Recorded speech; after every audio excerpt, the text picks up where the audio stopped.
we can't go to Walgreens to get batteries for grandma's hearing aid because it's the Sabbath. Well, that's rather manic. But on the other hand, if Sunday is just get ready for Monday day, that's a great loss too. You actually have to just block out that day first of all. This day is untouchable. And so you tell the work of the week, you got 6 days. But here's the thing that happens. You start having to reassess what's a priority, what's important. Praise be Jesus Christ. This is Father Robert McTague of the Society of Jesus, your daily host for the Catholic Current, where we bring Christ to the world and the world to Christ. You're listening to us from the Station of the Cross Studios, your local radio station and the iCatholic Radio mobile app, where we proclaim the fullness of truth with clarity and charity. As always, let's start with prayer. In the name of the Father, Son, and the Holy Spirit. Almighty God, through the intercession of St. Ignatius Loyola, we ask that you pour forth your Holy Spirit upon us, a spirit of discernment, that we might hear your voice and obey your command. In the name of the Father, Son, and the Holy Spirit. Well, friends, here at the Catholic Current, we've been talking about the COVID interruption and its effects from the very beginning. One of the areas we haven't talked about very much is about shifting attitudes towards work, not only working from home, but working at all. So I want to talk today about family cohesion and the dignity of work. My guest today is the CEO of Better Together, an organization that strengthens families and communities by promoting work, protecting children, and supporting families in crisis. Megan Rose, welcome to the Catholic Current. Thank you so much for having me. Megan, one of the effects of what I call the COVID interruption is its effect on work. And someone said to me recently, work isn't working anymore. There were people who are unemployed, and yet there are employers who can't find work.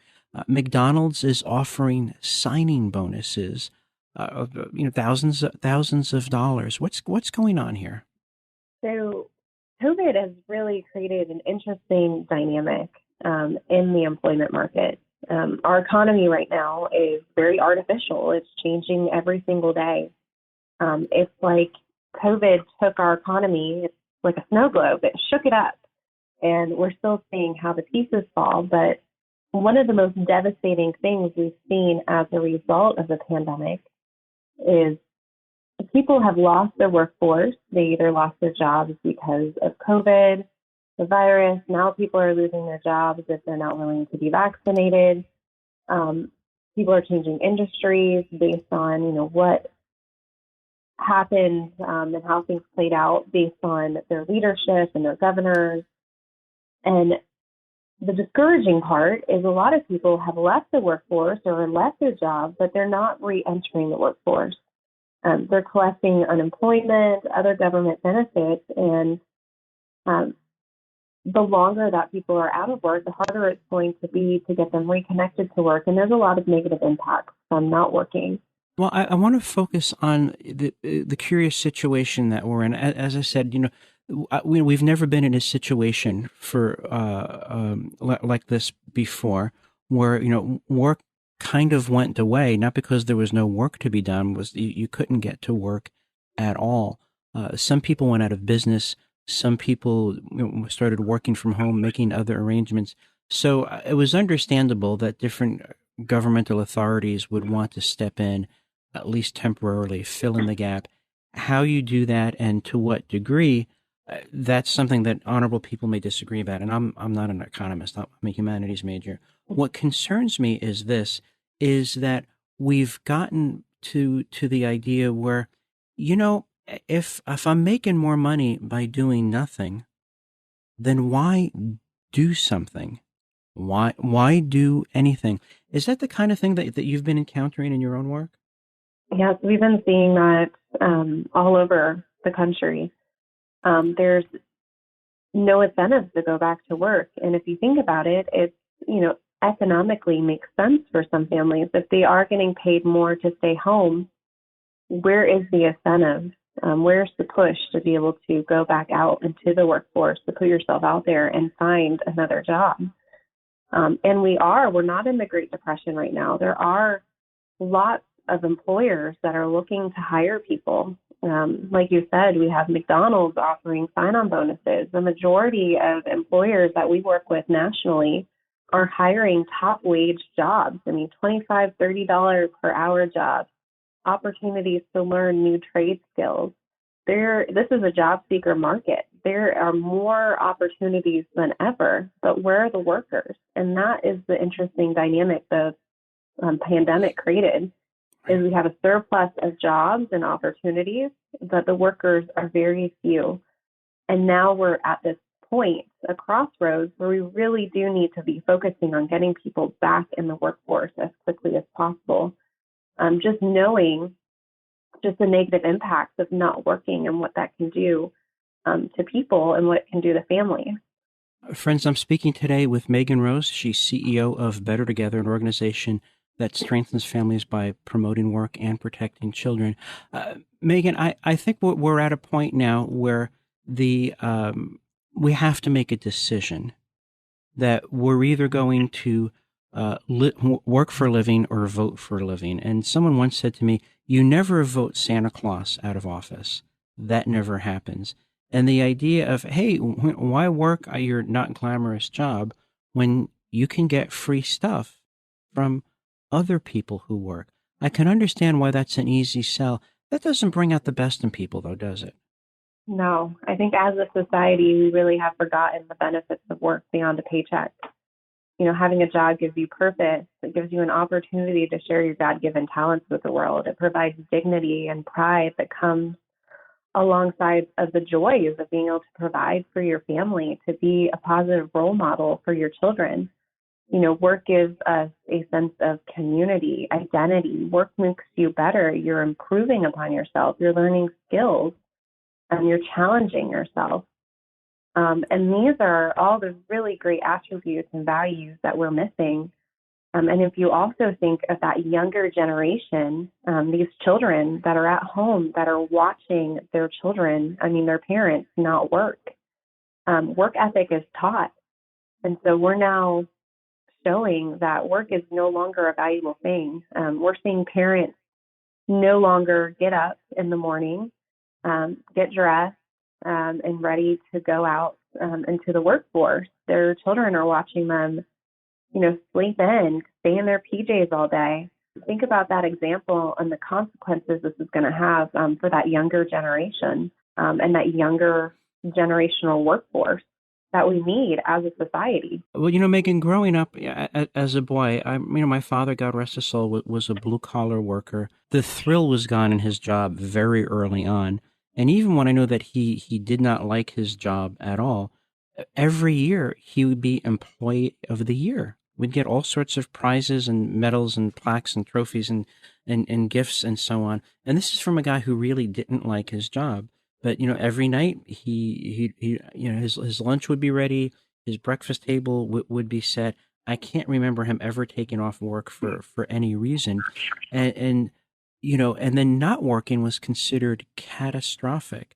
I think back to the collapse of the steel industry, and then Billy Joel wrote his famous song called Allentown, and about, that it was a cause for depression, a cause for shame. And at the end, singing on behalf of the unemployed worker, he says, and I won't be getting up today. There was a time when it seemed that not having work to go to was an interruption, a humiliation, a crisis. What's changed in us, or what's changed for us, that we no longer see not going to work as a disaster? I believe it's just been socially acceptable. It's been a dangerous narrative. You turn on the news, you look at different state leaders and legislators who are discouraging work. And when you have that type of narrative, and it's consistently, and there's more reasons why you shouldn't go back to work, and there's a lot of fear and barriers that are put in place that make it difficult to find work. I think that's where we've had that shift. Work isn't prioritized as a community by our leaders and by those that are, in the forefront of media, who are having a great influence on families and people. And it's really unfortunate because you're right. When you're working, research shows us very clearly you are less likely to struggle with mental health, addiction, abuse a child, get a divorce. Work is very good, not just for the person, but for the entire family. And we see that. We work with families every single day, and we have seen the consequences of not working. We have a family that we're working with. A year ago, she would have moved mountains to provide for her children. She was a single mom working really hard, and we helped her find a job. She has saved money. She lost her job due to the pandemic, and now there's plenty of jobs, and we have begged and pleaded with her to get connected to our employer partners, and we're watching her mental health deteriorate. We're watching her struggle with alcohol addiction. And now she has the Department of Children and Families knocking on her door, considering removing her children and placing them into foster care. And this was a woman a year ago who was thriving and doing well. And the common denominator was a job. When she lost her job, small problems became really large problems, and it just impacted her family to the point where now she's going to lose her child. And it's devastating to see these families every single day.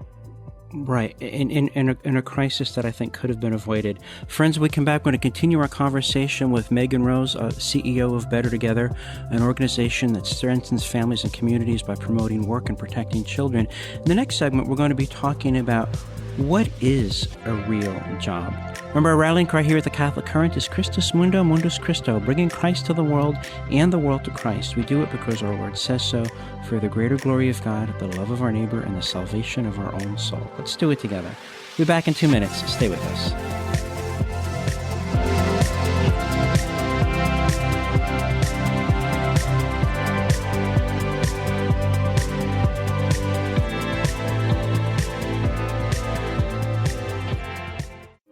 The Catholic Current with Father Robert Mateg, asking the important questions that you need to hear. Well, that's an excellent question. Another really great question. It's interesting you mentioned that, Father. That's a good question. Yes, thank you for this good question. Oh, good question. 5 p.m. daily from the Station of the Cross Catholic Media Network and the iCatholic Radio mobile app. You're listening to The Catholic Current with Father Robert Mateg from the Station of the Cross Catholic Media Network. Stay connected with the show, our guests and topics, by following the show on Twitter and Gab. Just search for The Catholic Current.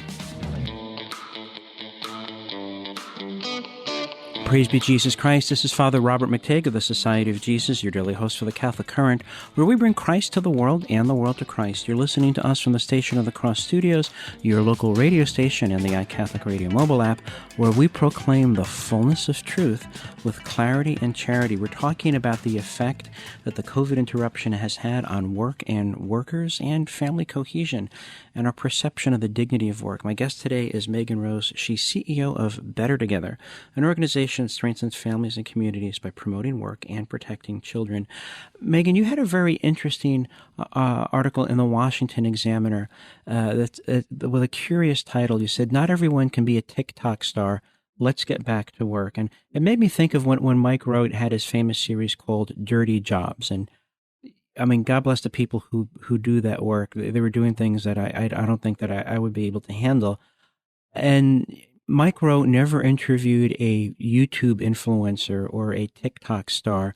And some of your research shows that there are people who say, well, if I do have to work when the free stuff runs out, maybe I'll just become, one survey said that 54% say would become internet influencers given the opportunity. And I scratch my head because, I'm the host of a radio show, and my engineer Matt and I, we work together 7 days a week to make this work, and we're not famous and we're not rich, and we have people who are supporting us. Thanks be to God.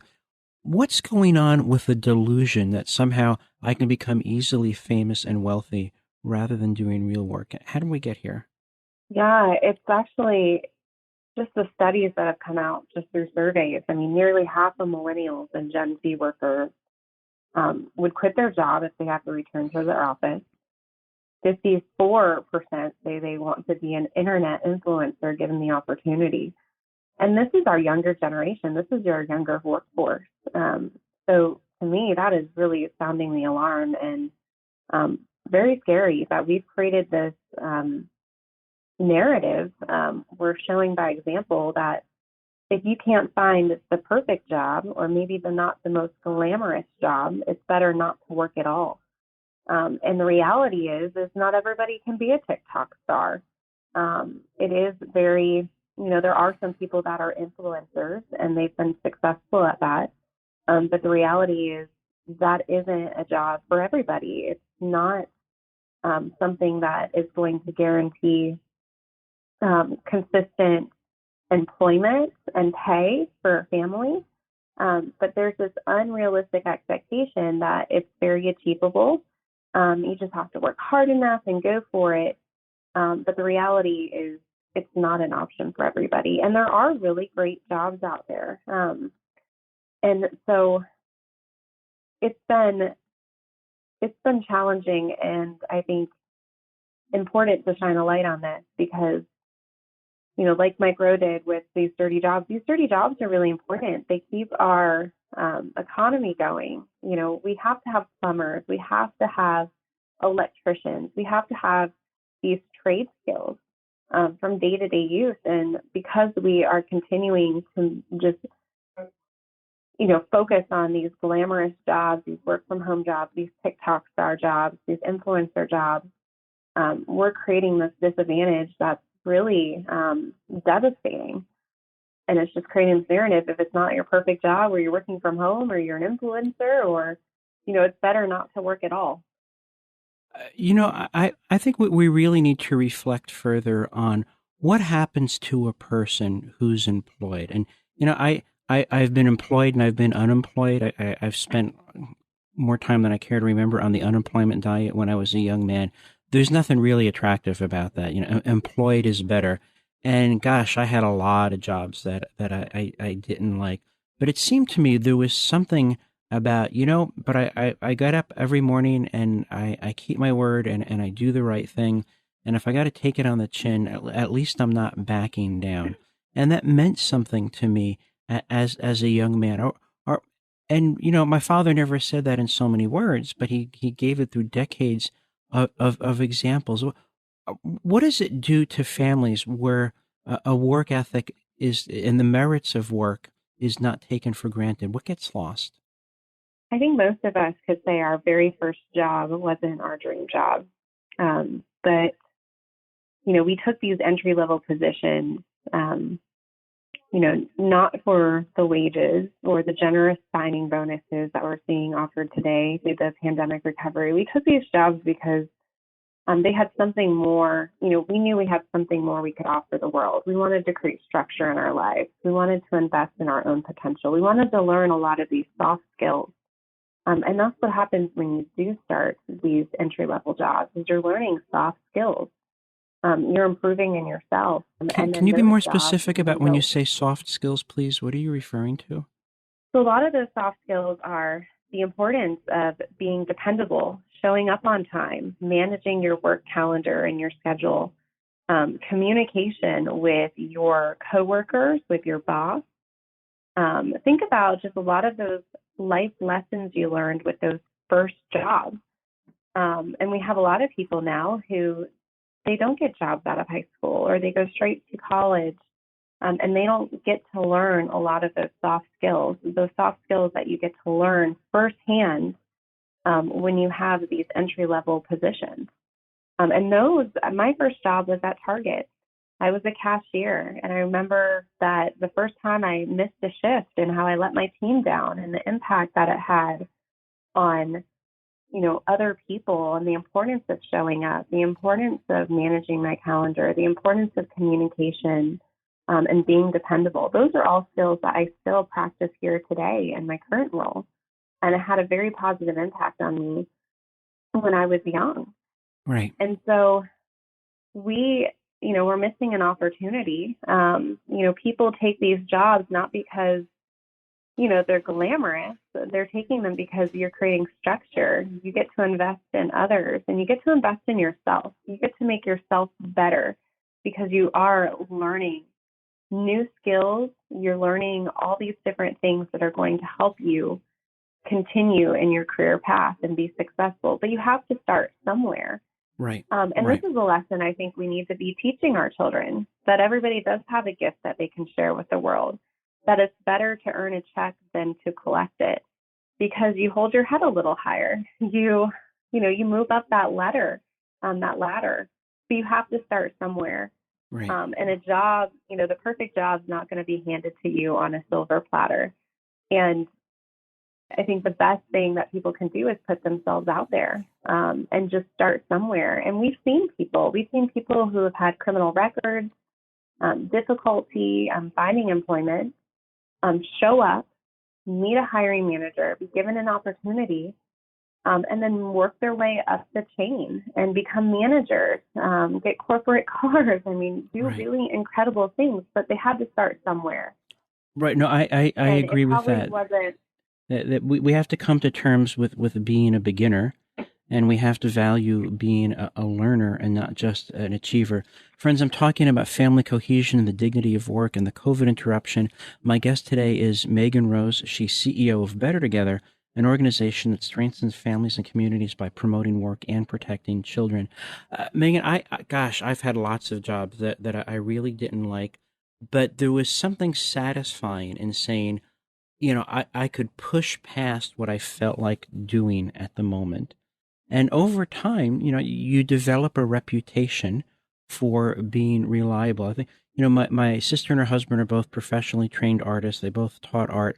And they said the person, the artist who usually gets to where he wants to go is not the person who sits in the basement and sulks because no one is recognizing how talented he is by giving him free money to do the thing he always wanted to do, but it's the person who shows up and draws things he doesn't feel like drawing, but does it well and on time consistently.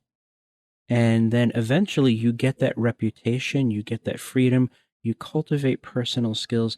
And I think that work ethic is being lost. And one of the areas where I think it is working is the Society of Jesus has high schools called Cristo Rey schools. And they're in very distressed neighborhoods with kids with very great needs. And part of the education is a couple days a week, you have to put on business apparel and work and show up. And if you don't do that, then someone will very gladly take your place. Do we have any hope of communicating those kinds of message on a broader scale than we're doing right now? That's what we're trying to do as an organization, is work with churches, volunteers, and faith communities to really invest in others. I mean, work ethic is taught. It's led by example. And we believe the best way to really get our, younger generation and just back on track and to help our community recover and rebound from the pandemic is to give examples, to really empower neighbors that care for their neighbors. The longer that people are unemployed, it is hard to get connected to employment, especially in today's age. There are challenges. If you don't hit certain check boxes, if you have a prior conviction, if you have a gap in your employment, if you're a single mom, and you have any sort of, not this perfect resume, algorithms easily reject resumes, or people can get discouraged. So what we've been trying to do is connect job coaches, people to invest time and relationally with others that are looking for work, and just reminding them that they have potential, they have something that they can offer the society to make it a better place, that God gave them this incredible talent, and not to forget about that God-given potential that they have, and to build up their confidence, to encourage them, to give them direction. And that's where we've seen a lot of success. It's just people investing in other people and being an example to them and encouragement to them. So if they have been rejected or they're not finding the most glamorous job, they have somebody that's saying, hey, this is a great opportunity. This is what this is going to do for you. Let me tell you about my story and, how my first job, it wasn't glamorous, but the impact it had on me. And to give people examples and role models, I think is really important. And that relational piece is something we just need more and more of, is people pouring into people and encouraging them and helping them get connected to employment opportunities.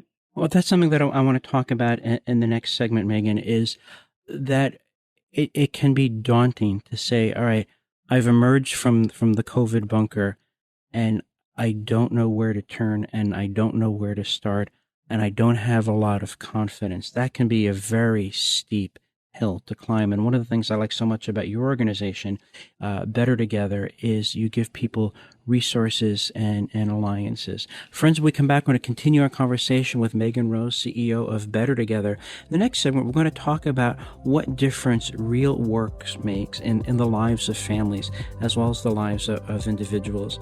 After the broadcast today, go to thestationofthecross.com, get our resources list, download our audio as podcast.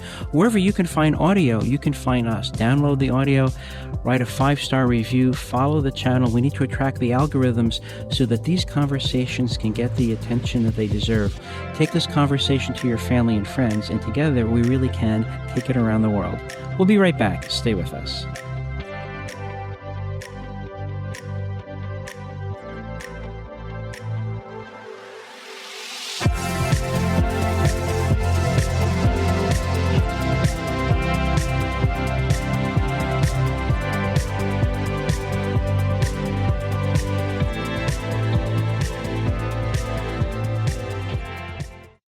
This is The Catholic Current from the Station of the Cross Catholic Media Network. Catch up on an episode you've missed or share them with your family or friends. The Catholic Current is podcasted wherever you enjoy listening: Apple Podcasts, Google Play, Spotify, Stitcher, TuneIn, and the iCatholic Radio mobile app. Praise be Jesus Christ. This is Father Robert McTeigue of the Society of Jesus, your daily host for the Catholic Current, where we bring Christ to the world and the world to Christ. You're listening to us from the Station of the Cross Studios, your local radio station, and the iCatholic Radio mobile app, where we proclaim the fullness of truth with clarity and charity. We're talking about family cohesion, the dignity of work, and the COVID interruption. My guest today is Megan Rose. She's CEO of Better Together, an organization that strengthens families and communities by promoting work and protecting children. Megan, how about this? I can imagine someone saying, gosh, COVID started to boil over just as I was finishing my last year in high school. I knew I had to get a job. I don't have a trust fund. And then it all fell apart.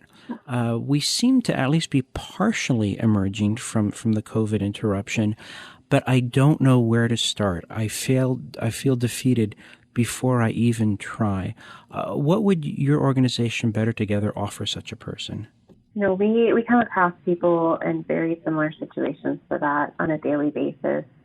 When someone's been rejected over and over, they have been looking for a job, they're starting to lose confidence, be discouraged. Maybe they had a plan and COVID, changed that and dampered with that.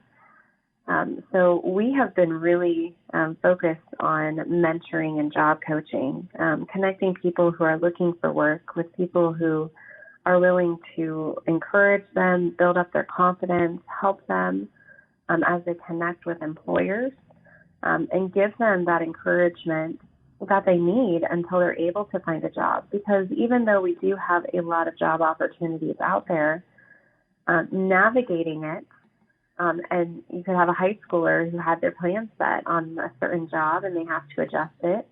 Or we saw a lot of people who had been in certain industries for years, who had lost their jobs, and they're older and they're having to start fresh. They're starting, to look at different options, different career paths. And that can be very scary and intimidating, especially if you can't find a job right away.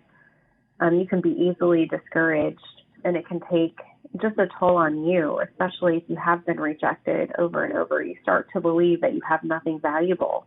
You forget about your God-given potential and the dignity that comes with a job, and that everybody has something that they can offer society to make it a better place. And we just, we forget about these things. So we've been really trying to place an emphasis on helping people see their potential even when they don't. Giving them practical tools and resources, and then that support and encouragement that they need to keep looking and have the confidence they need to be able to find a job and not stop until they do. I mean, let's look at it from the other angle. Suppose, I've got a small business or even a medium business that has survived somehow the COVID interruption.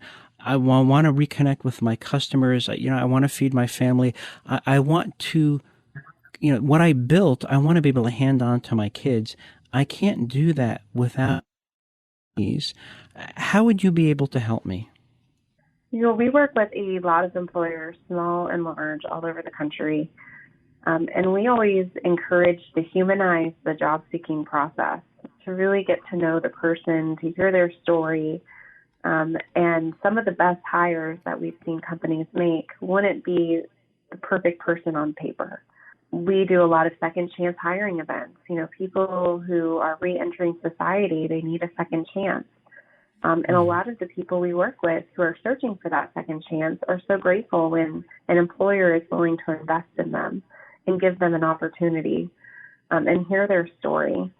And I actually have a personal, testimony on that. My father was incarcerated, and when he was released from prison, he really struggled to find a job in a society that wasn't willing to give him a second chance.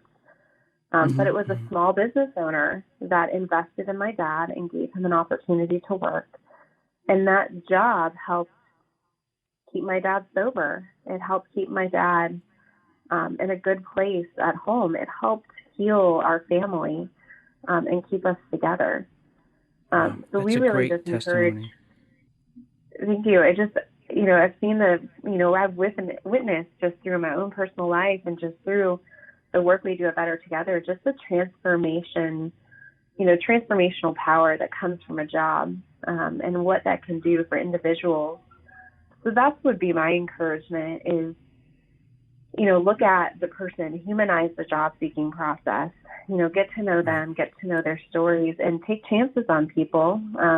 Because a lot of the time we see those chances really pay off. And some of the people who look least employable being some of the best hires for companies.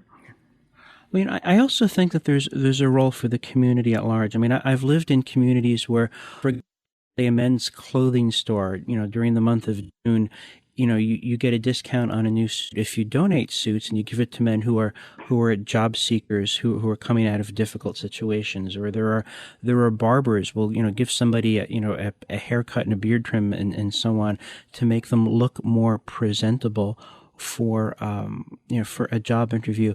And sad to say, isn't it the case that a lot of people simply aren't taught?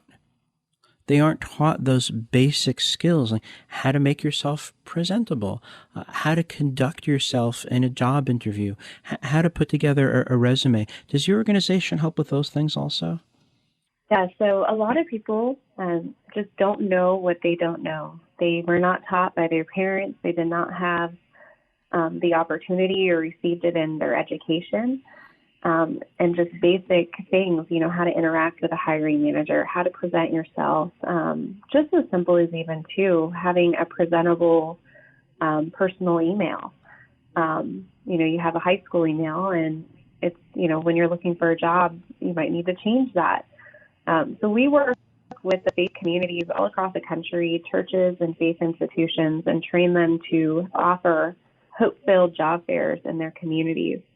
And not just a job fair, an opportunity where people can come as they are, where they can be connected to volunteers that are going to invest in them, coach them, support them, pray for them.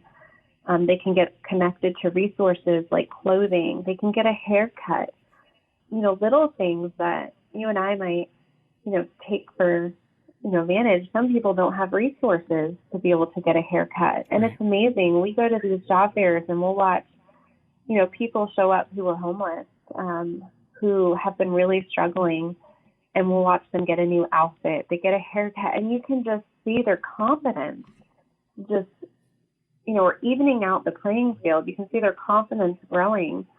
And then when they go in, they're connecting with a volunteer. They're getting coaching, they're getting support, they're being introduced to a hiring manager, and then we're watching them get hired, and a lot of them on the spot. And I also think of, the single parent. Our job fairs too create this opportunity where, parents are coming with their kids in tow. Volunteers are helping with the kids. Because if you think about it, a lot of parents that are struggling, if they don't have childcare, it makes it really difficult to find employment. And so if they can bring their children, if they can share, connect with employers and get their job, and then they can help problem solve, childcare arrangements for their children, you're setting them up on a firm foundation where not only are they going to get a job, but they're going to be able to sustain that job. Because there's a lot of challenges, mobility, having a job that you can get to, figuring out childcare, and people just need help problem solving. Right. And a lot of it can be really and oftentimes simple, they're separated, aren't they, from extended families and so on? They don't have grandparents to turn to or aunts and uncles. And one of the things I like about your work is I think it's overcoming isolation, which has been an ugly side effect of COVID. Friends, I'm speaking today with Megan Rose. She's CEO of Better Together, an organization that strengthens families and communities by promoting work and protecting children.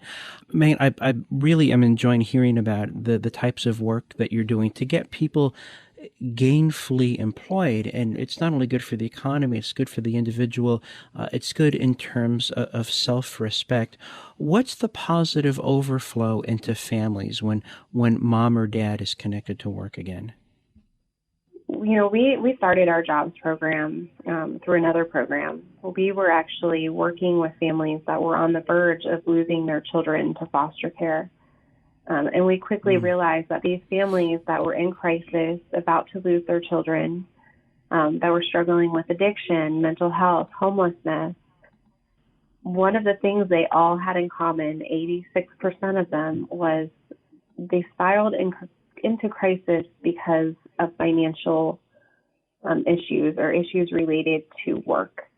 And so when you lose your job, small problems can become really large problems. If you are feeling stressed because you can't pay your bills or provide for your family, if that makes an impact on your marriage, you're fighting more, you're stressed, you're not spending time with your children, that can lead to drinking, it can lead to depression, it can lead to drugs, it can lead to the breakdown of a family. And, it's not intentional, but sometimes children become kind of the aftermath of a lot of these adult problems. And a lot of it is stemmed out of a job. One of the main reasons people get divorced today is because of financial stress. And we believe that if we can help people find employment and then keep employment and continue to find better opportunities, we know through research and we know through personal experience that that's going to keep families together. That's going to keep marriages strong. That's going to keep people healthy and give them the structure and the support that they need to just navigate, provide for their family, to pay their bills, to be able to, provide a great example for their children. Work just makes us better as a community, as a family. And I think that's the really disheartening thing is seeing so many families not working. And we're seeing crisis hotlines ring off the hook. We're seeing more calls than ever made to the Department of Children and Families. We're seeing, food lines. We're seeing divorce. We're seeing addiction and mental health. And a lot of this is coming out of isolation and job loss, and it's devastating. And that's why we do need to get people back to work as quickly as possible. For people who want to connect with your organization, we're gonna link to your website in the show notes. But what if someone is in need? Say, I need to find work in a hurry. I'm in distress. What happens next? What would you say should the first step be? Yeah, if someone is looking for work or needs some job coaching, encouragement, or tools, I would encourage them to go to our website. We can connect them to a volunteer job coach. All of it can be done virtually. If we have a job fair in your area, we can connect you to hiring managers, to a local job fair partner that can help you find employment. And the same goes with the volunteers. If you're listening to this and you have an interest in coaching somebody and helping them get connected to employment, we're always looking for volunteer job coaches that can be done virtually. And we're looking for churches and faith institutions will link arms with us and offer job fairs to their community. They're needed now more than ever.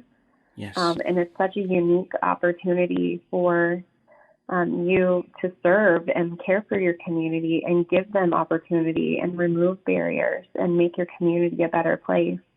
I think there's no better place for a job fair than with the faith community. And it's a unique way the faith community can really build relationships with their community and help them when they need it most. Megan Rose of Better Together, thank you for being a fine guest, and God bless your good work. Well, thank you so much for having me. I'm Jesuit Father Robert McTague. If you know someone who's struggling to find good work or is looking for good workers, share today's broadcast with them and lead them to bettertogetherus.org. Stay with us for the rest of the hour, because the next segment, it's you and me sharing timely thoughts, reflecting on what we've heard today. Be part of the conversation. Follow what we're following by following us on Gab. That's gab.com. Our channel is The Catholic Current. We'll be back in 2 minutes. Stay with us.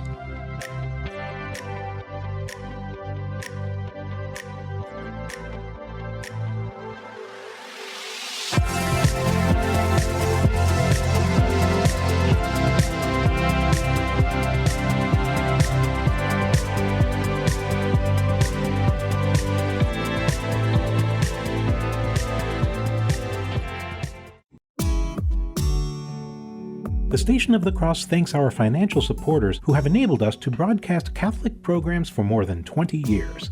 As a nonprofit lay organization not affiliated with your diocese, our apostolate is listener-supported. Through your generosity, we're able to inspire countless listeners with the gospel message and help lead them to a parish to be spiritually nourished by the sacraments.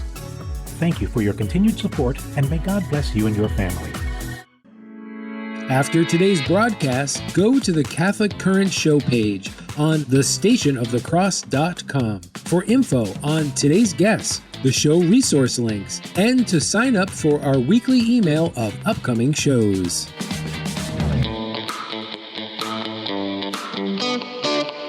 Praise be Jesus Christ. This is Father Robert McTague of the Society of Jesus, your daily host for the Catholic Current, where we bring Christ to the world and the world to Christ. You're listening to us on the Station of the Cross Studios, your local radio station, and the iCatholic Radio mobile app, where we proclaim the fullness of truth with clarity and charity. In this segment, we're talking about timely thoughts, my reflections on what's going on in the church and the world, something that you can bring to prayer and to conversation with your family and friends. I'm thinking back now to something that happened to me years ago as a professor. A student came to me in my office and said that either philosophy was a stupid discipline or I was a very poor teacher because, the way she put it, nothing should be this hard. Well, I can only say, I said to her, well, look, most students have found that the rewards are commensurate with the level of effort. And I just let it hang there. There was no flash of recognition in her eyes. And we soldiered on. Thinking is hard. Thinking well is even harder. It can become a habit, but it's a very hard-won habit. And right now, honestly, most people are absolutely overwhelmed with information. I mean, there was a time when people took time to read newspapers cover to cover, something I used to do back in the day with several cups of coffee, say, on a Saturday morning. Not very many people do that sort of thing anymore. They've got their electronic devices flashing in their eyes, blaring in their ears. And it reminded me of a study that was done by people who are the X-ray screeners at TSA, and how mind-numbingly tedious that job is, because the mind is meant to look for patterns.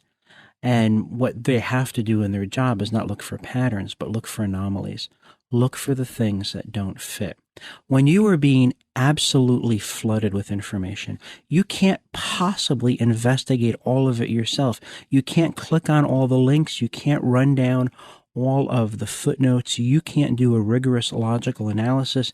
You can't tell whether or not everyone flashing for your attention is trying to deceive you or be honest, or trying to the best of their ability or trying to beyond their best ability. It's exhausting. So we look for reasons to accept without effort, and we look for reasons to dismiss without effort. I sent a link from an essay from a pretty well-known website recently, and a friend says, "What? Why should I look at that? It's from XYZ website." And I said, "Well, it's under new ownership now. And that happened a few months ago. Check it out." And likewise, we look for, oh, good, I don't have to think about this anymore. Case in point, the FDA just approved the Pfizer vaccine. Now, vaccine is a great big issue, which I'm not going to get into here. But the idea of, well, the FDA approved of it, so I never have to think about it again, is simply not true. Under the circumstances, it would be absolutely irresponsible. We keep looking for reasons to stop thinking. Oh, you have the insignia of all the people I've decided that are good in advance, so I don't have to think about you, get to know you, or dig deeper. I put you in the good column. You have some of the characteristics of the people I've resolved never to trust. I don't have to investigate you, get to know you, look under the hood. I put you in the reject pile. That's a bad idea. I understand where the exhaustion comes, believe me, but we need to do better. And Archbishop Fulton Sheen knew that we needed to do better. And he wrote an interesting essay towards the end of his life. I'm just going to read a few snippets to you and comment on it. Fulton Sheen says this. He says, "The church asks her children to think hard and think clean. Then she asks them to do two things with their thoughts. First, she asks them to externalize them in the concrete world of economics, government, commerce, and education, and by this externalization of beautiful, clean thoughts, to produce a beautiful and clean civilization." To think hard and to think clean. I think that's brilliant.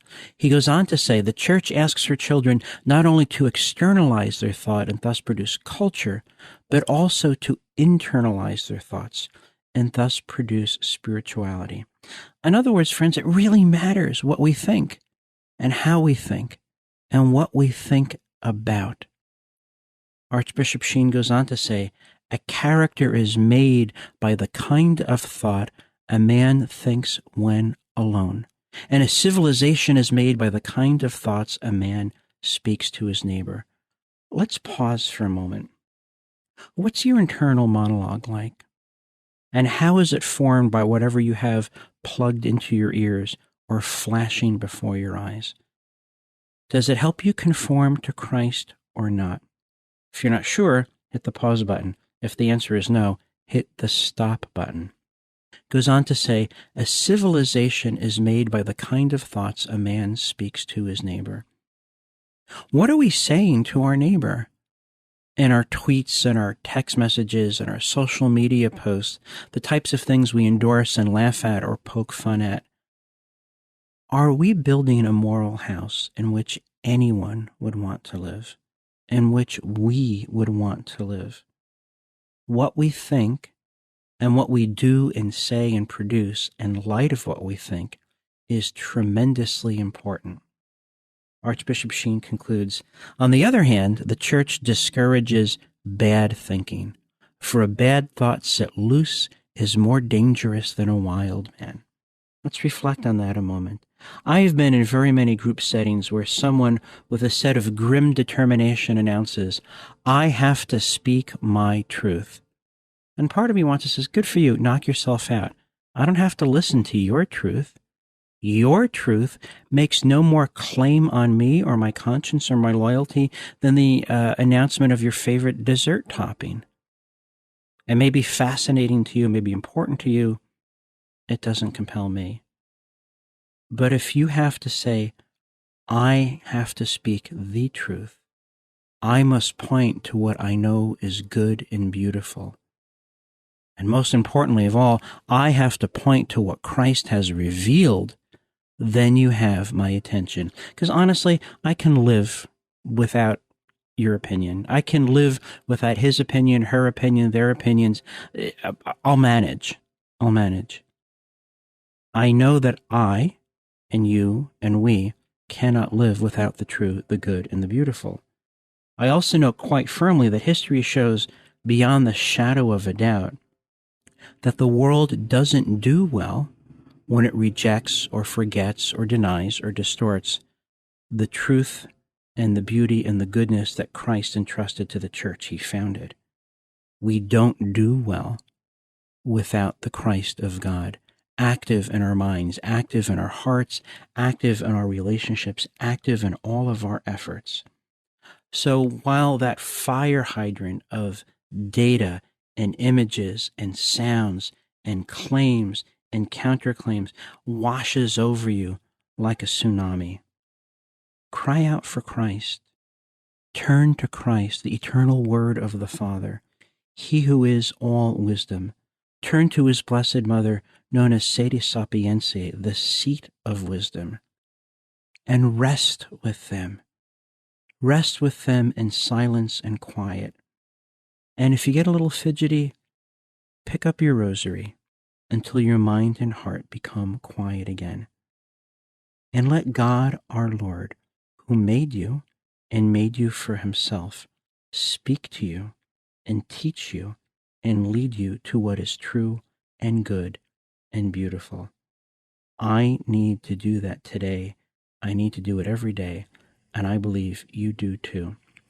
I'm Jesuit Father Robert McTague, your host every day here at the Catholic Current. Join us tomorrow. We're going to meet Dr. Tara Sander Lee, who's going to bring us alarming information about something called mail-in abortions. You heard that right. You don't want to miss that. After the broadcast today, go to thestationofthecross.com, get our resources list, download our audio as podcast.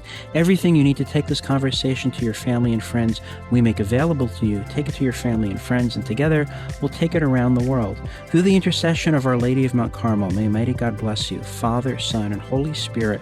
Go in peace, and please do pray for me.